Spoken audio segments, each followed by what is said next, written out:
Hello दोस्तों, गणतंत्र दिवस की आप सभी को हार्दिक शुभकामनाएं। आज का भाषण है कि हम लोग गणतंत्र दिवस पर क्या संकल्प लें। क्या हम लोग ऐसा करते हैं जिससे हमारे गणतंत्र का अपमान होता है, भारतीय संविधान का अपमान होता है। तो आज का ये भाषण संकल्प का है। शुरुआत करें बहुत ही अच्छे से कि देश के मस्तक को उठाने वाली आग हो, शहीदों को कभी न भुलाने वाली याद हो। ऐसे तरीके के साथ बोलें, बिल्कुल स्पेस के साथ और संयम के साथ, कि देश के मस्तक को उठाने वाली आग हो, शहीदों को कभी न भुलाने वाली याद हो। ऐसा संकल्प हो हर भारतवासी का जिसमें गणतंत्र के चरित्र को बनाने वाली बुनियाद हो। सर्वप्रथम आप सभी को गणतंत्र दिवस की हार्दिक शुभकामनाएं। इसके बाद जैसे कि आप अतिथियों के नाम बोलते हैं या अपने विशेष लोगों के नाम बोलते हैं, उनके आगे श्री या जी लगाना कोई ज़रूरी नहीं होता, क्योंकि ये हमारे राष्ट्रीय जो दिवस होते हैं, गणतंत्र दिवस, स्वतंत्रता दिवस, ये हमारे एक पूर्ण भारत को एक परिवार के रूप में दर्शाते हैं। तो एक परिवार में सभी लोग समान होते हैं, तो इसके लिए उनको आप साधारण शब्दों में भी बोल सकते हैं। सम्मानित मंच पर आसीन हमारे खंड प्रमुख माननीय सीईओ श्री सुमित कुमार और बीडीओ श्री सतीश कुमार एवं सभी प्रखंड प्रमुख, प्रखंड सदस्यों, नारी शक्ति और उपस्थित सभी महानुभावों का स्वागत करता हूं। गणतंत्र दिवस पर देवरिया खंड कार्यालय में आज ध्वजारोहण हुआ है।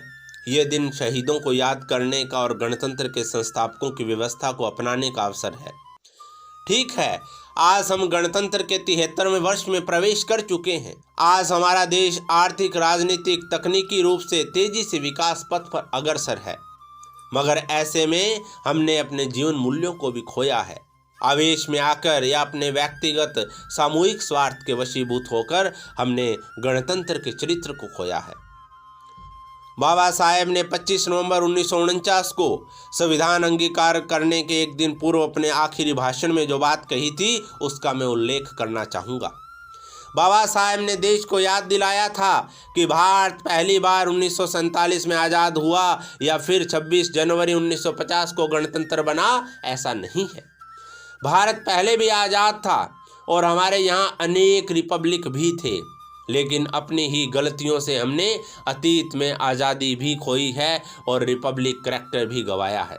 ऐसे में बाबा साहेब ने देश को चेताते हुए पूछा था कि हमें आज़ादी भी मिल गई, गणतंत्र भी हो गए, लेकिन क्या हम इसे बनाए रख सकते हैं या अतीत से हम सबक ले सकते हैं? जब हम जातिवाद, धर्म की राजनीति, क्षेत्रवाद, भाषावाद से प्रभावित असंवैधानिक गतिविधियों में हिस्सा लेकर द्वेष और नफरत फैलाते हैं, तो ये गणतंत्र का अपमान है। हमारे संविधान निर्माताओं और गणतंत्र के संस्थापकों का यह सपना नहीं था कि कोई भीड़ अपने बेबुनियाद हितों के लिए मुख्य मार्ग अवरुद्ध करके बैठ जाए। आज हम गणतंत्र दिवस, संविधान दिवस या स्वतंत्रता दिवस पर तिरंगा ध्वजारोहण या अन्य कार्यक्रम करते हैं। ऐसे कार्यक्रमों से कहीं ज़्यादा महत्वपूर्ण है कि हम इन विशेष दिवस पर ये आत्मावलोकन करें, क्या मैं देश के संविधान का पालन कर रहा हूँ? क्या मैं अपने गणतंत्र भारत के चरित्र के अनुरूप कार्य कर रहा हूँ? अगर ऐसा है तो ठीक है, नहीं तो हम अपने मन में हमेशा ऐसा संकल्प रखें जिससे देश का हित हो, संविधान का पालन हो। मुझे आशा है हम हमेशा कर्तव्यनिष्ठ होकर कार्य करेंगे। एक बार फिर से आप सभी को गणतंत्र दिवस की हार्दिक शुभकामनाएं। इन दो पंक्तियों के साथ अपनी वाणी को विराम देता हूँ। हिंदू की नहीं, ये मुसलमान की नहीं है।